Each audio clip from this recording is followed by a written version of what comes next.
Boa tarde, gente. Eu já disse hoje, eu acho que eu ainda não disse o tanto que vocês são queridos para nós. O trabalho daqui de sábado só acontece, nós só conseguimos terminar livros e trazer pessoas para falar para nós aqui, porque vocês vêm aqui e dão esse crédito para nós. Muito obrigada, viu? Recebam o nosso carinho. Olha, hoje temos uma mercadoria de fora. É um palestrante, isso, do Rio de Janeiro, mas ele está residindo em São Paulo, André Cortes, um trabalhador da doutrina espírita, que ficou sabendo do nosso trabalho e conseguiu dar um pulinho aqui em São José do Rio Preto. O que a gente pede é a atenção que todos vocês, todos nós somos acostumados a dar, e com um toquinho a mais, não é de sazão, não é de amor, porque ontem, gente, lá em São Paulo não é esse calor, e ele passou mal. Não é acostumado, né? Uns 10 graus a mais. Mas hoje ele está aqui firme e forte para nós, para apresentar um estudo com muito carinho. Ele é do Centro Espírita Luiz Ismael. Isso, está certo, né? Luiz Ismael, lá de São Paulo. E vamos recebê-lo com muito carinho, muita energia positiva, absorver o que ele vem trazer para nós. Fique à vontade, meu irmão. Alguém fez a prece, Rei? Ah, então eu vou fazer. Então fica aqui do lado e a gente faz a prece aqui. Olha, me escalaram para fazer a prece, mas não estava sabendo, tá vendo? Nós invoca Jesus na hora. Então vai lá. Amado Mestre Jesus, essa união, nesse momento, como todos os sábados acontece nessa casa de luz, essa união fortalece nossa alma, nosso coração. A gente sente aqui um desejo de ser melhor e sair daqui fazendo a diferença, para mim mesmo e para o nosso lar. As pessoas que passam pelo meu coração agora, que elas recebam um pouquinho dessa energia que eu estou sentindo dessa casa, do envolvimento dos anjos de espiritualidade que rondam esse ambiente de paz e amor. Muita fraternidade em nossos corações, no caminhar hoje e sempre, e que assim seja. Fique à vontade, meu querido. Puxa vida, que recepção. Obrigado a todos. Muito boa tarde. Seja a paz e o amor de Jesus entre nós nessa tarde. Meu nome é André Cortes, eu sou do Rio de Janeiro, nascido e criado lá, mas moro já há 10 anos em São Paulo. Já estive por algumas circunstâncias da vida aqui em Rio Preto e não me lembrava quão quente isso aqui é, né? Mas o melhor ainda foi o calor humano que vi nessa casa, né? Aqui não é luz, a conjugação de amar e servir é uma realidade, um sentimento e ação que nos faz todos aqui juntos em comunhão pelo Evangelho do Cristo, através da doutrina dos Espíritos. Eu sou um trabalhador no Centro Espírita Luiz Ismael, em São Paulo, pertencente à USE, Distrital Ibirapuera, mas tenho também uma vinculação afetiva e de coração com o Grupo Boa Nova de Estudos Espíritas no Rio de Janeiro, origem de toda a nossa família. Eu vou falar essa tarde sobre um tema muito querido ao meu coração e espero que frutifique também no de vocês. O caráter da importância da educação ao ser humano, ao espírito humano. A melhor escola, como nos ensinou Jesus.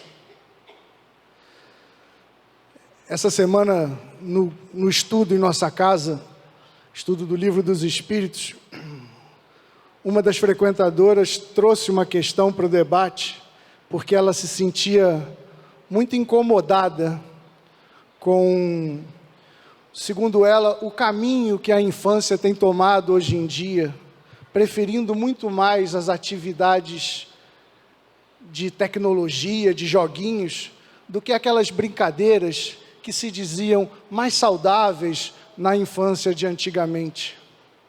E como eu estava já com a mente e o coração voltado para o estudo dessa palestra, eu me pus a pensar, fiquei quieto e deixei o debate seguir.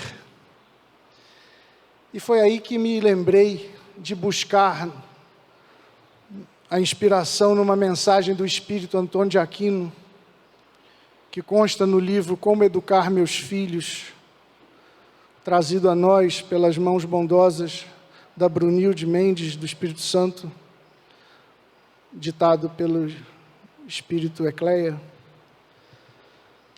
lá da casa do Lar de Teresa, no Rio de Janeiro, local onde eu fui evangelizado, recebido como criança. É uma casa que, desde 1951, divulga e educa e recebe em nome do Evangelho do Cristo, através da doutrina dos Espíritos. Seja, portanto, sob as bênçãos de Jesus que a gente faça esse bom estudo. E dizia Antônio de Aquino, no prefácio dessa obra, que apesar do inegável progresso intelectual e material que se vê no mundo, ainda sofremos em humanidade os dramas da violência, dos conflitos, do desamor, da revolta, da miséria, da maldade e de um conjunto inteiro de imperfeições humanas que nos distancia daquele destino maravilhoso a que somos traçados. Somos todos destinados à felicidade. E olhamos aí fora e nos perguntamos, como pode? Por vezes culpamos os governos, outras vezes culpamos a própria sociedade, esquecendo que nós somos a sociedade. Culpamos o nosso próximo mais próximo na figura daquele que trabalha conosco, é o nosso chefe, o nosso colega, do vizinho, e sobretudo, muitas vezes, daqueles que dividem o teto conosco, nossos parentes mais próximos, nossos companheiros, nossos pais, nossos filhos.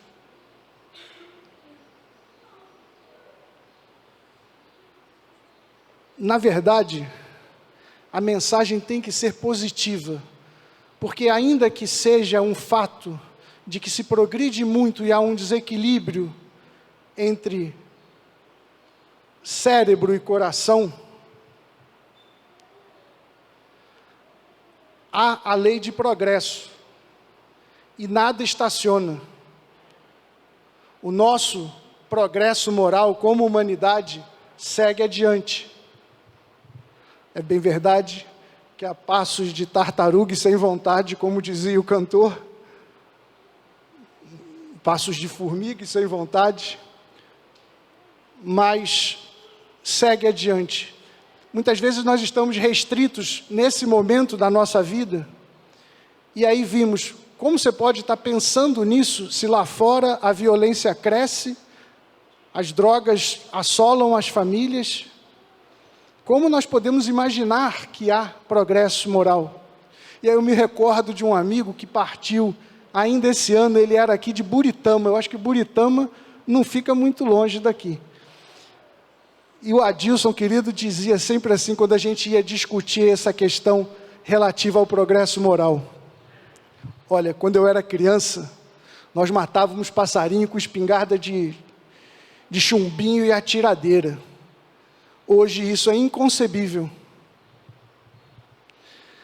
Se nós olharmos para diversos outros exemplos, nós vamos imaginar sim, por lei de progresso, que a humanidade caminha. Mas o que nós queremos, em verdade, é que ela caminhe mais rapidamente.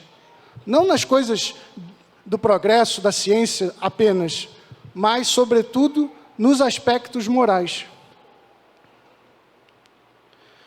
Porque todas essas instituições do mundo, os governos, as instituições econômicas, a sociedade como um todo, institutos militares, qualquer uma organização, ela não é uma máquina a trazer sofrimento para a humanidade.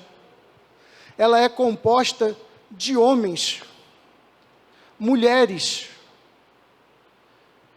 E a pergunta que eu faço, esses homens e mulheres de hoje, que dizem que a educação do passado era melhor, que a infância era mais prazerosa, como permitimos todos nós que o nosso mundo ainda seja um mundo de tamanha imperfeição, de tamanho egoísmo? Eu me pergunto, esses grandes dirigentes da humanidade, das empresas, não foram crianças? Não tiveram um lar?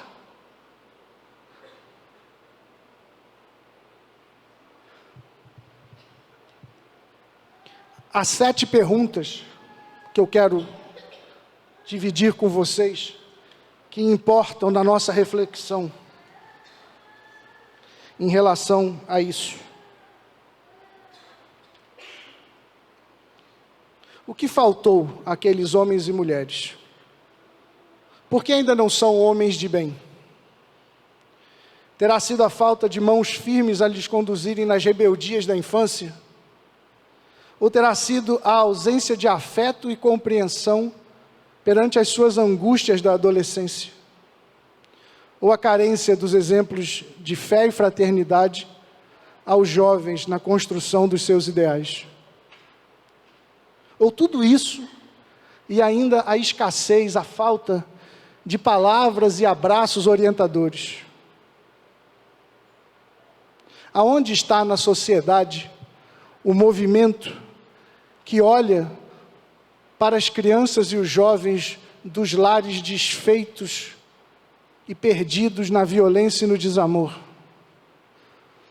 A sociedade se reúne para combater os dramas materiais, as catástrofes, a miséria humana na fome, o meio ambiente, todos os valores materiais. Mas aonde a organização dos homens para cuidar do lar, da infância, da formação do futuro?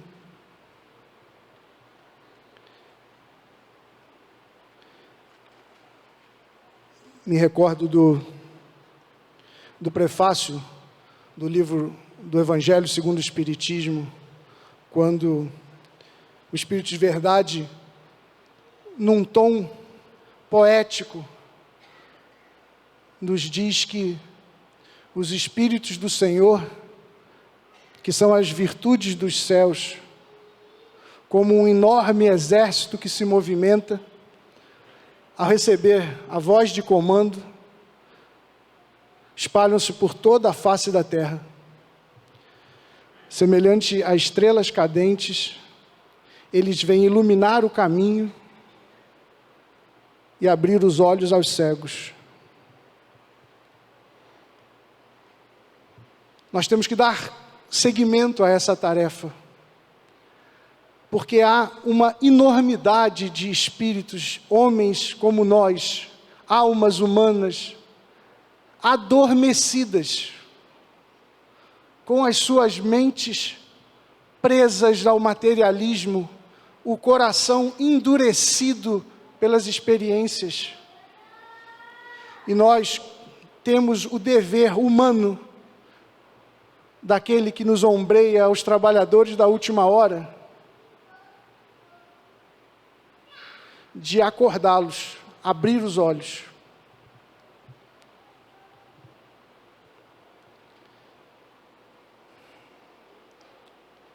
Por boa inspiração na obra de Humberto de Campos, Boa Nova, pelas mãos queridas de Chico Xavier, eu venho recordar a vocês uma lição inesquecível de Jesus.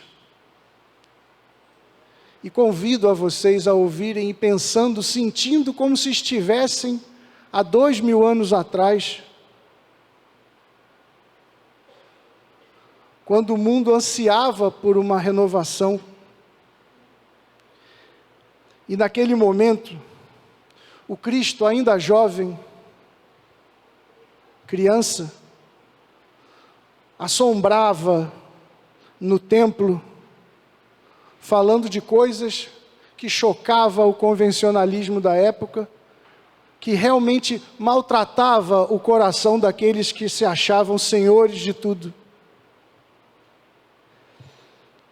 Os pais, preocupados com o seu futuro, foram ter com um desses doutores da lei, pedindo intervenção, como nós pedimos aos nossos filhos, preocupados que somos pelo futuro deles. E nessa passagem, Maria nos conta do encontro dela quando recebe sua prima Isabel, mãe de João o Batista, e os dois, ainda crianças, saem para sabe-se lá Deus o que combinar em relação ao futuro da humanidade. E elas conversam como duas primas e amigas e mães, preocupadas que estão com o futuro dos seus filhos. Nós fazemos isso. Nós prestamos atenção ao futuro dos nossos filhos. Nós conversamos sobre o futuro dos nossos filhos. Se nós queremos mudar o mundo no seu aspecto moral, nós temos que olhar para os nossos filhos. E Maria então contava, assombrada a Isabel, o que se passara no templo e dizia: só pode vir de Deus, porque é um saber que não está entre nós. O que eu faço, Isabel? Eu tenho conversado com José, porque a gente teme pelo futuro de Jesus. Isabel refere-se a João, o seu filho, o evangelista, o Batista, também com enorme preocupação, porque ele era diferente de todas as outras crianças. Era sério, vivia isolado na natureza, pensando. E as duas, trocando impressões sobre os filhos, foram olhar na paisagem e vê-los a distante, conversando, naquela paisagem bonita, bucólica, tão bem descrita por Humberto de Campos, provavelmente traçando o futuro da humanidade, naquilo que ficou conhecido como o conjunto da verdade que precedia a instalação do amor.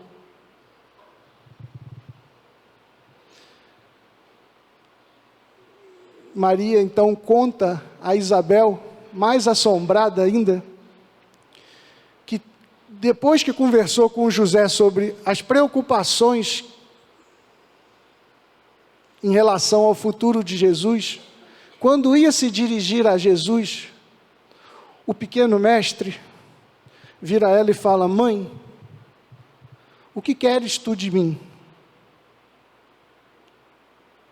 E ela diz: filho, eu me preocupo com você, eu sou sua mãe, eu quero o melhor no mundo para você.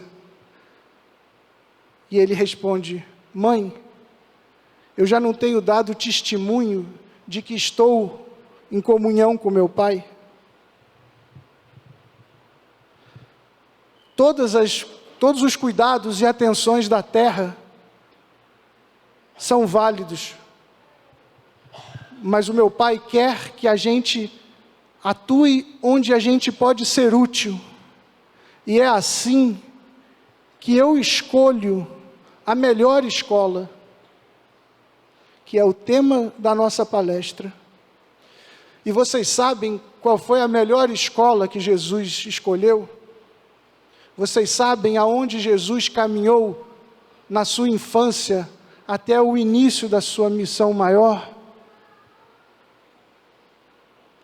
Em casa, junto aos seus pais, amando e servindo, trabalhando junto ao seu humilde pai na sua carpintaria, sendo solícito com todos, enchendo a casa de alegria e recebendo em troca o alimento que propiciou ele ser a luz dos séculos. É sobre essa melhor escola que eu quero falar. E eu pensei que a melhor escola tem que ter a melhor educação. Não basta apenas ser um lar em família que levante paredes e nos receba para dormir e conversar. Mas é necessário que haja, absolutamente que haja, a melhor educação.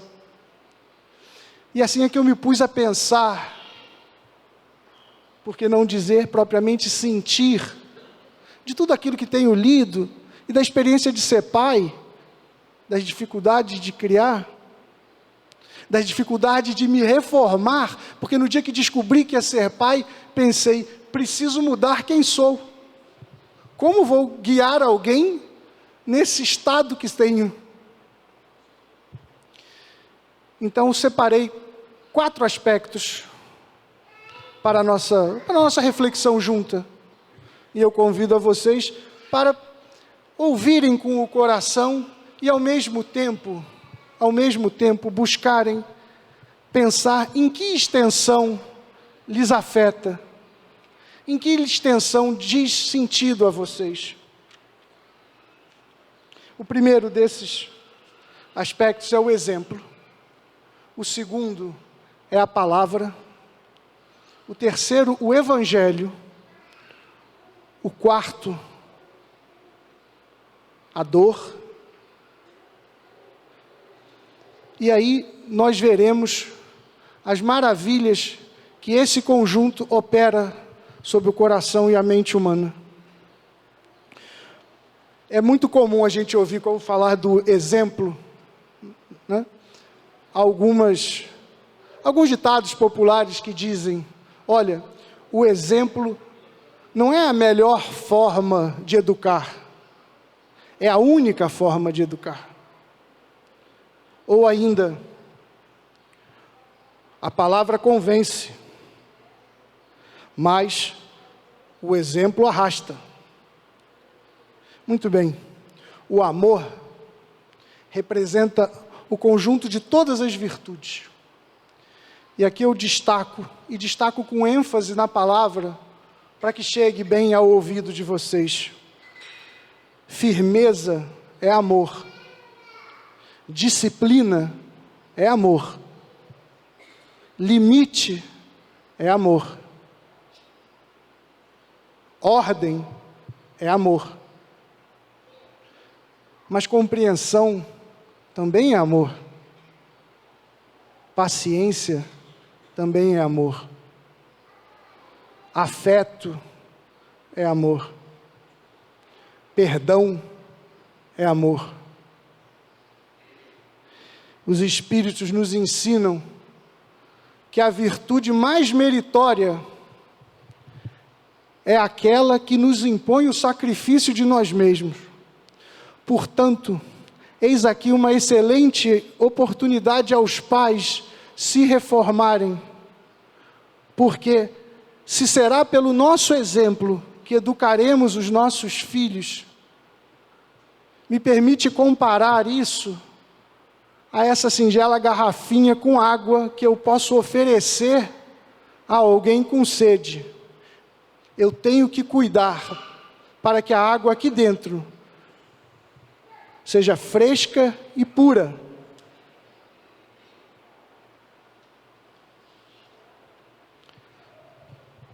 Nem todos o que dizem Senhor, Senhor, entrarão no reino dos céus, mas aquele que diz, que faz a vontade do meu Pai que está nos céus, esse entrará no reino dos céus.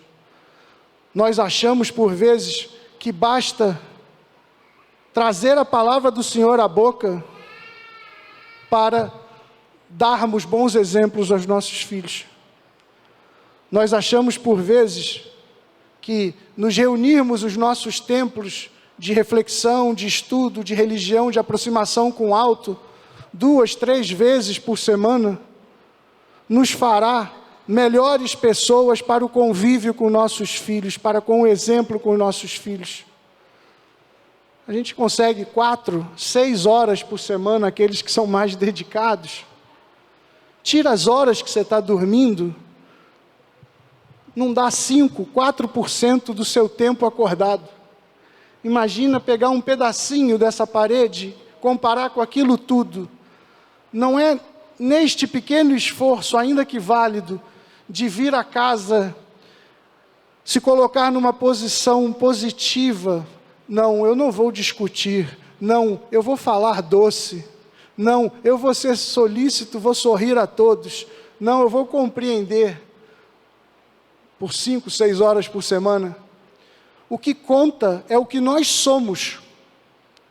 E aí é que a convivência em família nos traz a revelação de que não há a máscara social, o verniz do que nós somos no trabalho, no mercado, na rua, em todas aquelas relações menores, inclusive na própria casa espírita.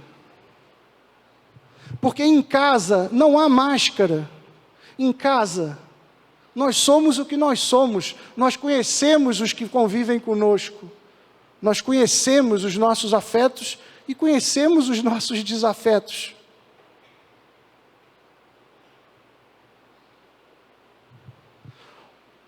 É uma oportunidade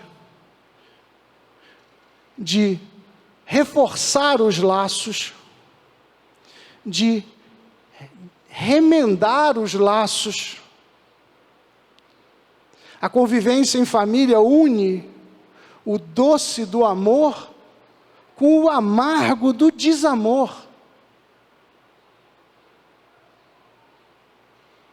Misturando sorrisos e lágrimas, e nós sabemos bem como, mas para o bem de nós todos.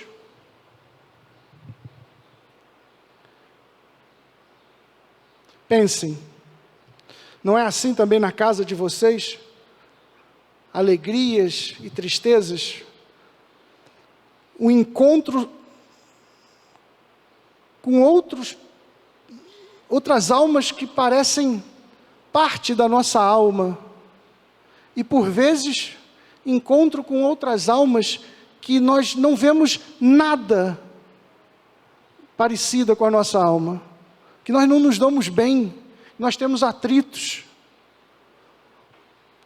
É necessário o exemplo para educar. Eu vou lembrar uma história de um casal que nós conhecemos. Era um casal muito bem de vida, e eles receberam para trabalhadora, como funcionária na casa deles, uma pessoa que tinha muita boa índole, mas não teve uma boa oportunidade na infância de ser bem educada em diversos aspectos. E essa pessoa trabalhava durante a semana e morava na casa, e se afastava no fim de semana. E eles descobriram que o local que ela dormia, o banheiro que ela usava, era muito sujo. Não queriam ferir a suscetibilidade da pessoa, dizendo, olha, vai arrumar o seu lugar, porque não pode ser sujo assim. Então eles pensaram um jeito, e quando ela se ausentou pelo fim de semana, lavaram a roupa de cama, a roupa de banho, desinfetaram o banheiro, limparam o quarto, deixaram tudo lindo, e não falaram uma palavra. Quando a pessoa voltou a morar na casa na semana seguinte, encontrou um ambiente completamente diferente. E nenhuma instrução, nenhuma recomendação, nenhuma corrigenda, apenas a força daquele exemplo. Apenas a força daquele exemplo. Uma outra passagem que eu vi, há muitos anos atrás, eu trabalhava numa empresa no Rio de Janeiro, que fora fundada há décadas atrás por um senhor francês. Esse senhor francês, muito trabalhador, ergueu a empresa do nada e já havia passado a empresa aos seus filhos. mas seguia, perto dos seus 80 anos, dando expediente. E o escritório ficava no 19º andar de um prédio no centro do Rio de Janeiro. Certa manhã, ele chegou, estava sem luz. Todos os funcionários, 8 horas da manhã, no hall de entrada dos elevadores, conversando, esperando a hora que a luz voltaria para eles subirem. O senhor passou, cumprimentou a todos, perguntou o que estava acontecendo. Estamos sem luz. Ele falou assim: muito bem, bom dia, bom trabalho a todos. Pegou no alto dos seus 80 anos e começou a subir as escadas. Todos seguiram atrás. A força do exemplo. Mas como a gente vai aplicar um bom exemplo, se muitas vezes a gente nem sabe separar, discernir o que é bem, o que é mal, o que é certo e o que é errado? Olha, Deus não desampara ninguém. Ele colocou dentro da nossa consciência a semente do que é certo, porque nós somos aqueles que progredirão à perfeição possível à humanidade. Nada nos será imposto ou dado, nós construiremos tudo isso. Então, esta semente já está em nós, está adormecida. Também o Senhor da vida nos deu a natureza. Todas as leis estão na natureza.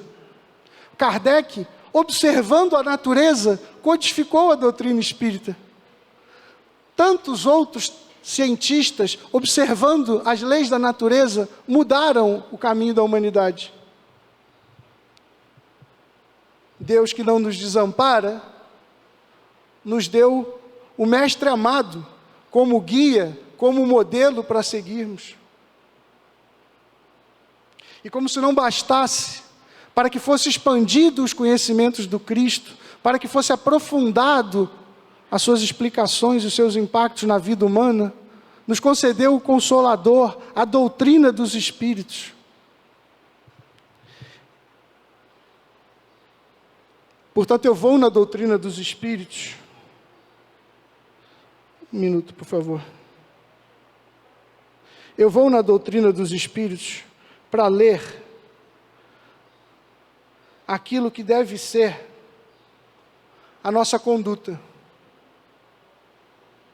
aquilo que define o homem de bem, aquilo que deve ser a forma com a qual nós exemplificamos para educar.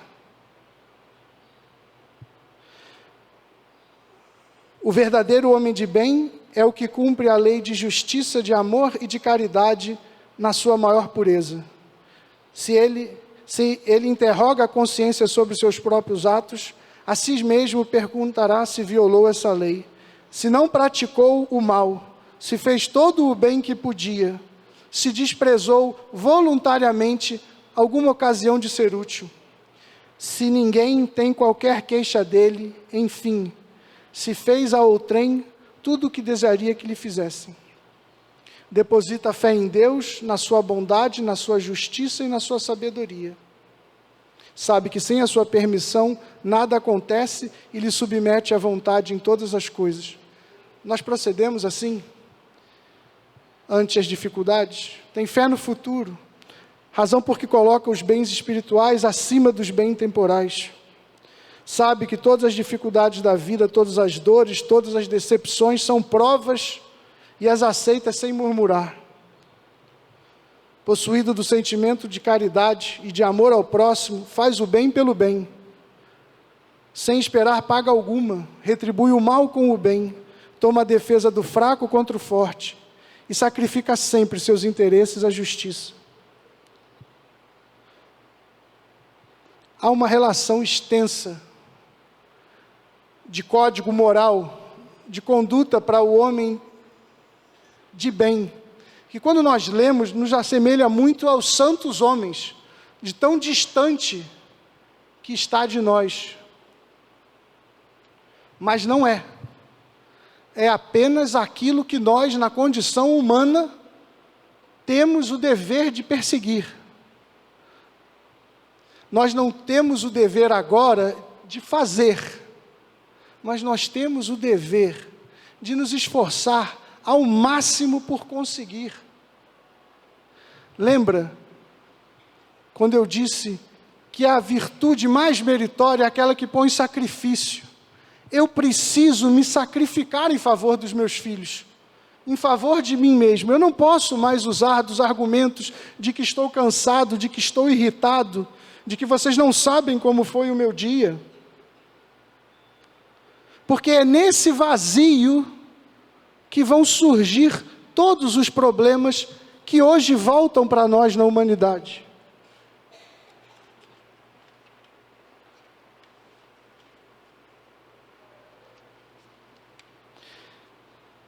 Nós não temos mais subterfúgio. Todas essas questões nos são reveladas. Nós não temos mais desculpas para dar. É isso que eu quis dizer. Nós temos Jesus ao nosso lado. O que mais a gente precisa? Nós vamos ganhar mais alguma coisa além disso? O que demora em nós para buscar o comportamento do homem de bem? Como a gente imagina educar as crianças para mudarem o mundo, para que não se repita o mundo que nós temos? Nós não temos mais elementos, é chegada a hora de agir. Os instrumentos estão todos aí. Ou quem vai me dizer não conhece a mensagem de Jesus? E quem aqui não ouviu dos ensinos dos Espíritos? Absolutamente em linha com a mensagem de Jesus.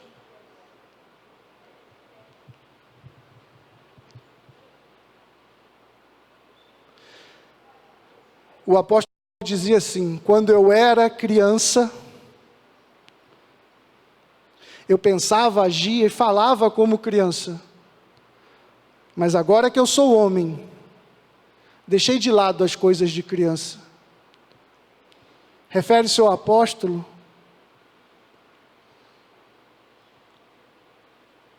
à infância espiritual, aquela presa na ignorância. Nós não podemos mais ficar com as nossas coisas de criança, a não ser que nós queremos ou queiramos colher os mesmos frutos amargos de sempre.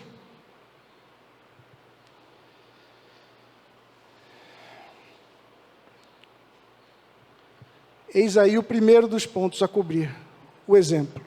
O segundo, a palavra. Lembremos quando Jesus subiu ao monte e deixou para a posteridade as bem-aventuranças, as palavras de vida eterna, aquele verbo doce, aquela advertência clara, que consola, esclarece, orienta, que verdadeiramente transforma o ser humano, cura. Vamos lá, nos Atos dos Apóstolos, lembrar daquela narrativa tão bonita, quando saem junto João, agora o evangelista, e Pedro, e vão orar no templo. E chegando no templo, encontram, nós estamos falando de São João, evangelista, e de São Pedro. Eles encontram um aleijado, que os Atos dos Apóstolos se referem ao coxo, mancava, e ficava jogado na entrada do templo há muitos anos. E vindo a chegada de Pedro e de João, se dirige a eles e fala: me dê algo. Me dê algo. E eu acho que vocês sabem o que Pedro disse. Se não sabe, ouçam com o coração. Pedro olhou para João, Os dois olharam para o homem, aí o magnetismo do olhar, e Pedro disse: eu não tenho ouro nem prata, mas o que eu tenho, eu lhe dou. Pedro tinha amor. Amor. O mundo é feito de amor. E pegando na mão do homem, disse: levanta e anda em nome de Jesus de Nazaré. E o homem levantou e andou. Mas não levantou e andou por um milagre. Não é milagre. Mas como? Ele estava aleijado desde sempre. Não, isso não é milagre. A ciência espírita nos explica. Os fluidos que saíram de Pedro, secundado pela boa vontade de João, invocando o nome do maior dos benfeitores de todos os séculos, os fluidos que estão em nós, que são a manifestação legítima da bondade ou da ignorância que nós temos no coração. Todos temos fluidos, do desejo de ajudar ou do desejo de prejudicar.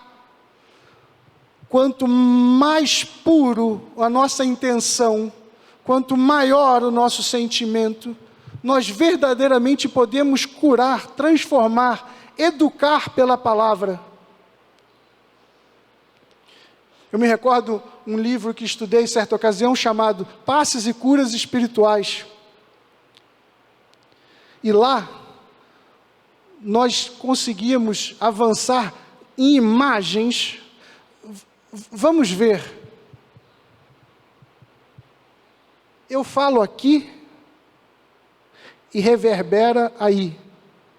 Alguém está vendo algum instrumento que leva a isso? O nosso celular ou o nosso tablet manda mensagem daqui para lá e recebe de lá para cá. Nós estamos vendo isso? Eis aí a radiofrequência. Nós não vemos, mas nós sentimos os fluidos e as frequências das palavras. Então, se nós vamos educar os nossos filhos, nós temos que cuidar das palavras que nós dizemos a eles. Não é sai daqui, menino, acompanhado até do gesto, muitas vezes. Porque isso, se nós fôssemos olhar, e não adianta dizer que não acontece, porque os sinais de energia se trocam, os fluidos se expandem. Se nós fôssemos olhar, uma palavra dita nesse tom, ela tem a imagem de uma flecha, de um dardo, e quando atinge alguém, derruba. Por outro lado, a palavra dita com doçura, com firmeza quando necessário, com afeto, ela se assemelha a flores, a bálsamos, a um abraço, e enche aquele a quem nós conversamos. E como nós vamos conversar com os nossos pais mais velhos, com nossos filhos mais novos, com a nossa companheira, o nosso companheiro, com palavras que não possam traduzir imagens outras? Nós queremos jogar dardos e flechas? Ou nós queremos cobri-los de coisas boas?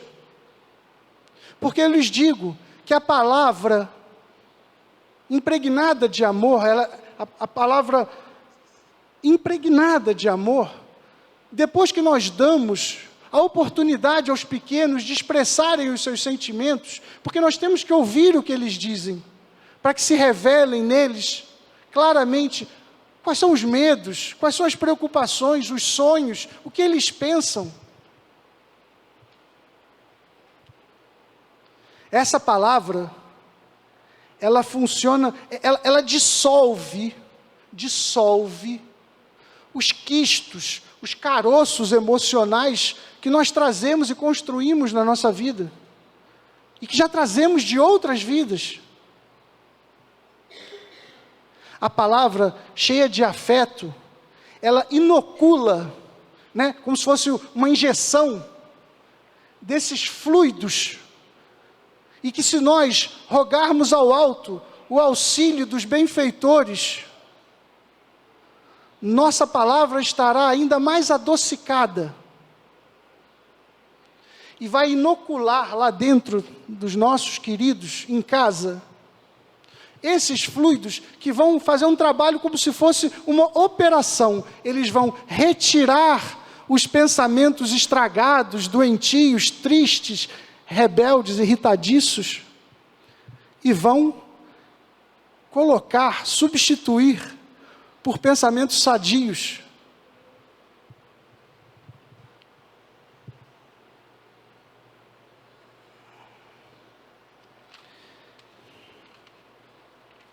A palavra tem que ser dada a cada um também conforme o caráter de cada um.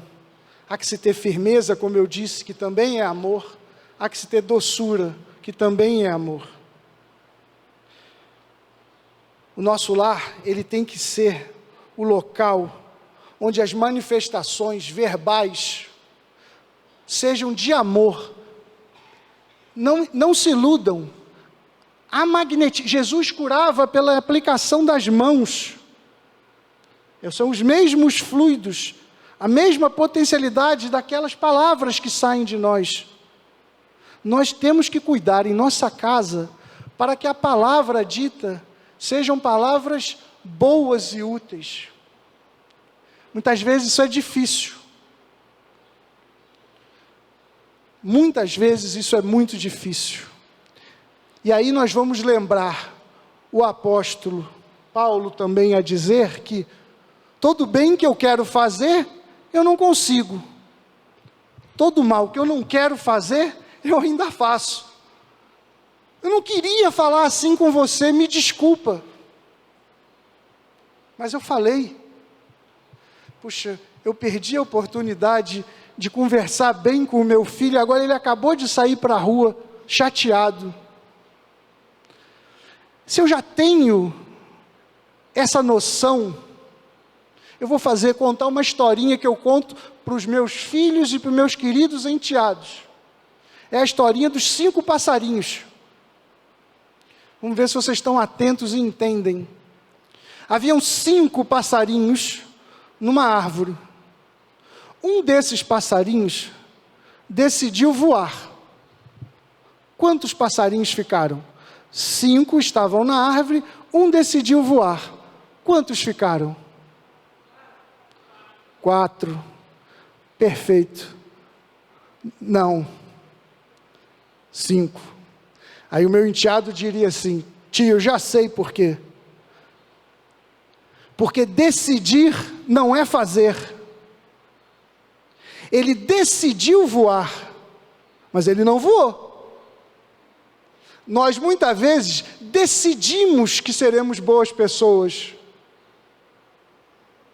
Decidimos. Eu hoje vou falar bem em casa, mas eu não falo. Então eu não voei. Há um livro lindíssimo, psicografado por Chico Xavier, ditado pelo espírito de Frederico Figner, que foi um espírita trabalhador lá no Rio de Janeiro, no início do século passado, e ele usa do codinome espírito de Irmão Jacó. Esse livro chama-se Voltei.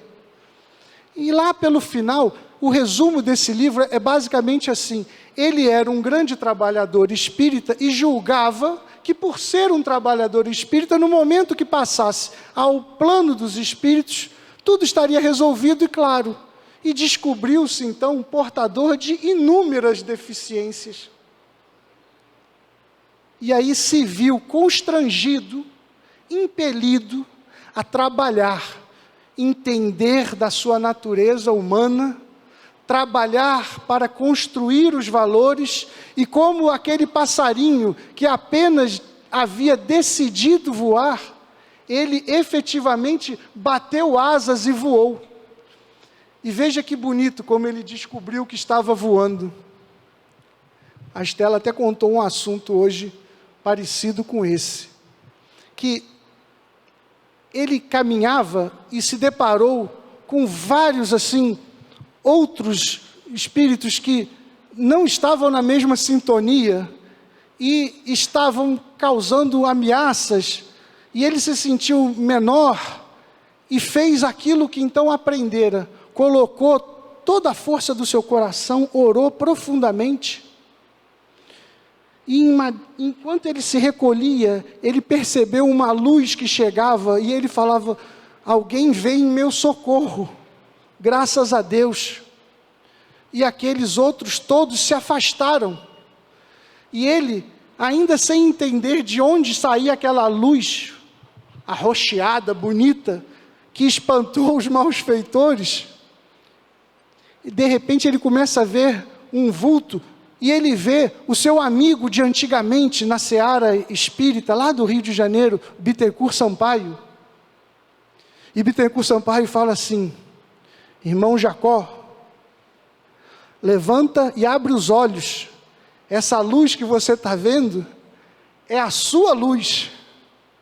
Porque no momento que ele decidiu e se esforçou e passou a ser uma boa pessoa, ele viveu o ensinamento, ele não proferiu palavras. Outro dia eu vi escrito, palavras sem gestos é como se fosse um cheque sem fundo. Penso que foi Emmanuel.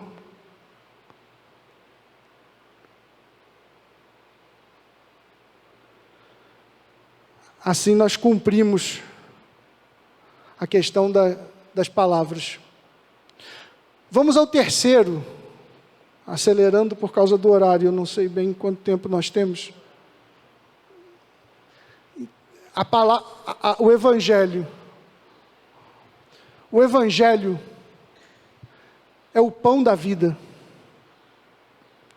Aquele que come, nunca mais tem fome. Nós devemos nos esforçar para trazer para dentro de nossa casa o Evangelho, para que fique as marcas do Senhor em nossa casa. Eu me recordo no livro Jesus no Lar, de Neio Lúcio, quando eles se recolhiam, todos eles, ao final do dia, para ouvir Jesus, e ficavam meio em conversa que não ia a lugar nenhum, quando Jesus, perguntando a Pedro, falou assim: Pedro, o que faz o pescador ao final do dia, quando vai levar o seu peixe para vender? E Pedro disse: separa o melhor e leva o melhor, porque ninguém quer o pior no mundo. E o oleiro que faz as telhas das casas? Senhor, ele se esforça para dar a melhor forma para que leve ao mundo a melhor telha. Ninguém quer uma telha ruim.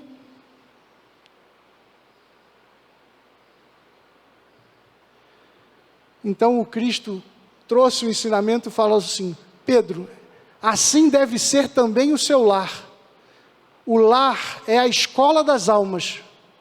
O lar é o local de onde deve sair para o mundo o melhor que nós temos.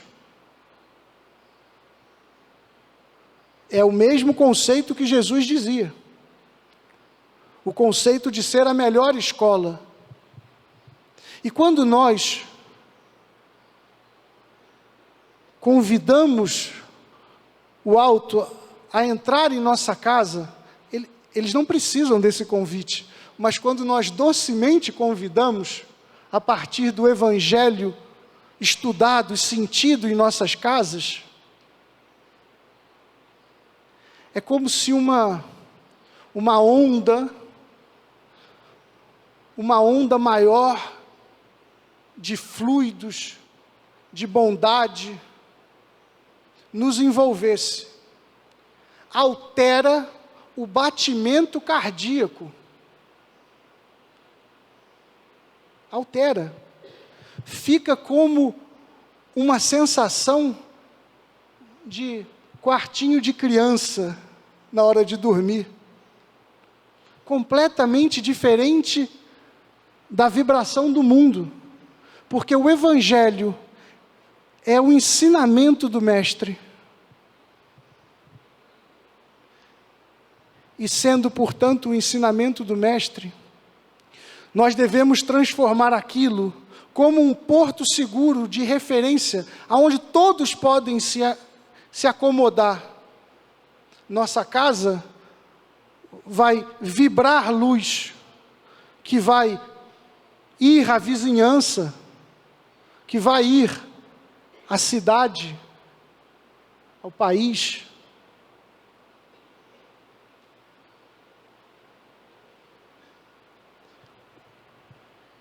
A uns 200 e poucos quilômetros daqui, nós temos a cidade de Sacramento, no Triângulo Mineiro, casa do amado professor Eurípides Barçanufo. E quando nós vamos a alguns casos da sua rica história, Eurípides Barçanufo era um grande professor, mas quando seus colegas do liceu perceberam que ele ensinava a doutrina espírita, ele teve que se retirar. E decidiu, então, com muito sacrifício, em criar o Colégio Allan Kardec, que permanece de pé, educando até hoje. E Eurípides se viu só, porque não era bem ensinar a doutrina espírita. Nós estamos falando de algo do início do século passado. Havia preconceito, havia perseguição, mas Eurípides sabia da missão que lhe cabia de educar. E ele, então, se colocou em profunda oração e começou a perceber a presença de um espírito tão grandioso que ele negava ser possível que estivesse chegando próximo dele.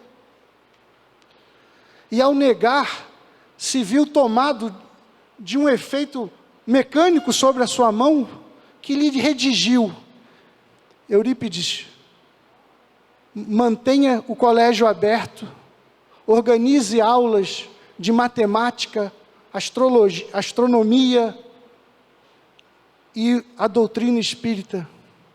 Nós estaremos te ajudando. Assinado Maria, a serva do Senhor. A partir daquele momento, e para sempre, nós sabemos o que virou a tarefa de educação que Eurípides Barçanufo iniciou e que segue pelos séculos. Já estamos no 2º século dessa tarefa. Os espíritos maiores vêm em nosso socorro quando nós, junto a eles, elevamos o nosso pensamento. E a bondade do alto é uma que transforma absoluto. Esta é a força do Evangelho, que deixa a marca do Senhor em nossa casa. E por fim, aonde eu peço o maior respeito às palavras, porque é uma realidade para nós todos, a dor. Se Deus é amor, como tudo sofre? Que contradição é essa, dizia Leon Denis. A dor, ela vem da nossa rebeldia ante as leis de Deus. Veja se não é assim. Nós queremos tudo do nosso jeito, na delícia do nosso entendimento, para o nosso bel prazer. Só que nosso prazer e nosso entendimento nos aprisiona na matéria, e nós precisamos, como diz Leon Denis, quebrar o efeito da matéria para libertar as potencialidades e as virtudes da nossa alma, aquilo que nos fará ser o que nós estamos destinados a ser.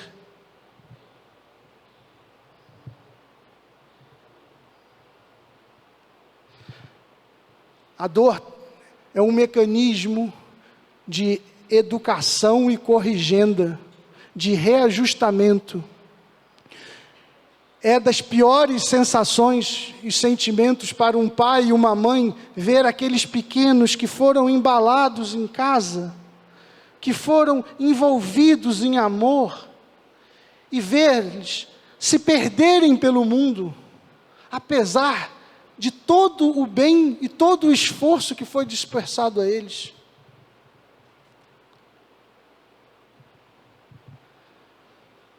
O espírito Icleia, que eu mencionei antes no livro Como Criar Nossos Filhos, Como Educar Nossos Filhos, traz uma mensagem consoladora, a de que a esses pais, cientes de que fizeram o melhor, devem ter a fé em saber que a dor é um instrumento que aprimora, que muda,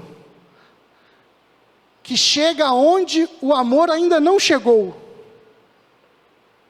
A dor não é para ser maldita. A dor é instrumento de educação. Diz também que esses pais, nós que vemos nossos queridos se perdendo pelo mundo, destruindo os sonhos, talvez quase como uma morte em vida, porque a infelicidade, o sofrimento de um filho é a infelicidade, o sofrimento do seu pai, que por ele fez tudo. Nós devemos ter a resignação de compreender que este é o caminho que o Senhor determinou, porque nenhuma das ovelhas será perdida, nem aquelas endurecidas e presas à ignorância. Nenhuma das ovelhas será perdida, nos disse o bom pastor. E este é o caminho em que se traz as ovelhas de volta para o bom entendimento. E a esperança e a certeza de que este caminho mudará aquilo que não conseguiu. Por fim, porque nós vamos concluir, a verdade é como se fosse esse caminho reto. Nós sofremos porque somos rebeldes à lei da verdade, de amor e caridade e de justiça. Ser rebelde a este caminho reto, que é o caminho onde nós devemos caminhar, significa que nós dele nos desviamos um pouquinho, e nós somos condescendentes conosco, sem perceber a magnitude que um pequeno desvio aqui, na curva do tempo, vai me levar aonde? Então eu lhes digo, se eu tenho que caminhar aqui, mas eu decido, por pouco que seja, me afastar das coisas boas, das coisas de Deus, e viro para cá, eu vou caminhando, eu ainda vejo as coisas de Deus, elas estão próximas de mim. Passa-se 1 ano, 5 anos, 10 anos, 30 anos, eu estou tão longe das coisas de Deus que eu sequer a enxergo mais.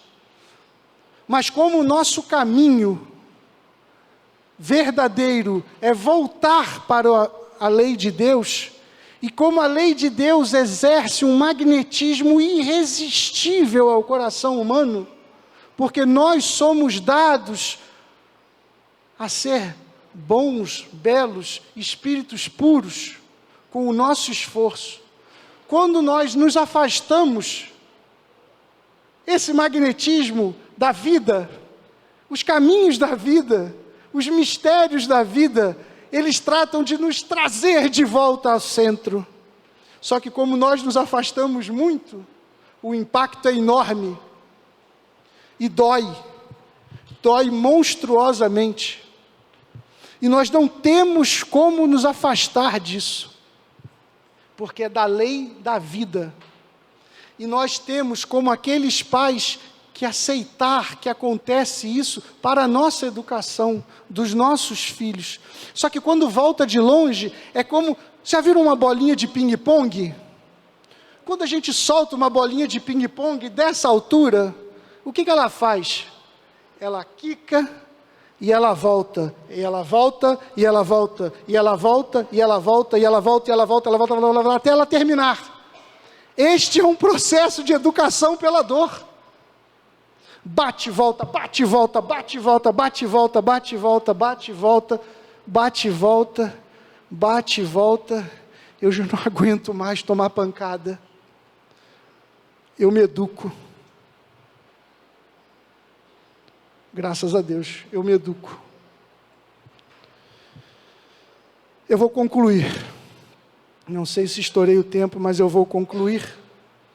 Lembrando, muito brevemente, da passagem mais linda, e que toca o meu coração de forma que eu espero que toque o de vocês, e que encerra com maestria esta linha de pensamento que o alto nos traz para o processo de educação. Porque depois de Maria contar tudo aquilo a Isabel, e depois do Cristo fazer o que fez e ser o que é, ele foi preso à cruz. E Maria, aos seus pés, de joelho, rememorava todas as passagens. Imaginem os nossos filhos presos à cruz. Mas era ainda mais, era Jesus. E somente João, o evangelista, teve a coragem de ir ter ao lado de Maria.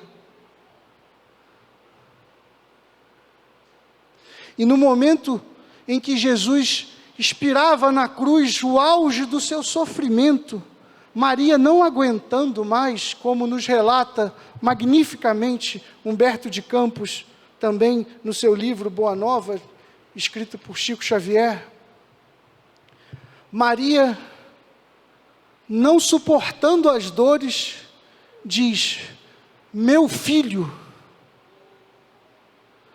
E o mestre crucificado, sofrendo,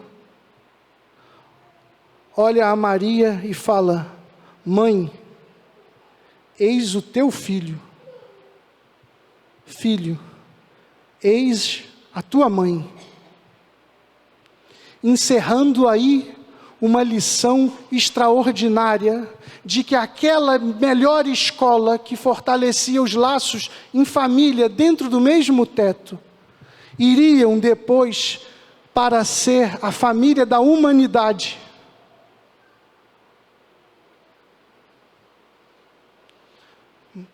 Mãe, eis o teu filho. Filho, eis a tua mãe. Assim os homens devem se tratar, em família, em humanidade. Se quisermos mudar as dores que nos cercam. E o Cristo foi-se, deixou aquele deserto,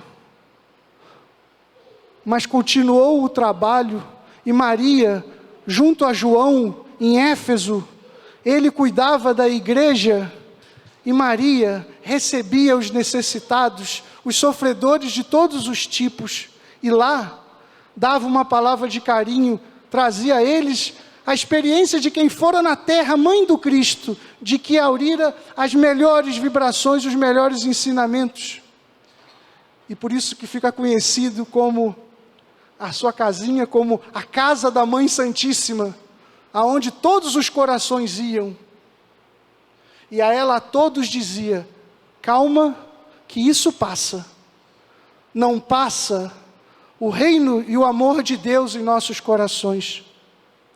E ela foi ficando fraquinha, e um dia, em meio às suas orações, chega um vulto de um homem do povo, um pedinte, e diz a ela: minha mãe, eu vim te fazer companhia.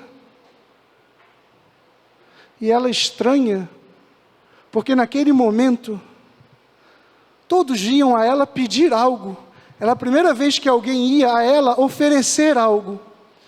E ela sente uma vibração diferente na voz. E relembra novamente todas aquelas coisas que Jesus lhe dizia, as bem-aventuranças, os exemplos dados, a palavra que curava, o seu evangelho de amor. E quando ela percebe, este mendigo diz a ela: mãe, vem para os meus braços. E ela parte com seu filho Jesus, a pátria dos espíritos, para ser também lá, esta figura da família humana na espiritualidade. Esta é, portanto, a melhor escola. E era isso que eu queria desejar a todos vocês.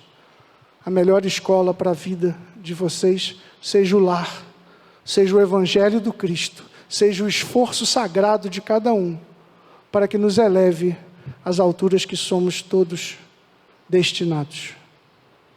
Obrigado.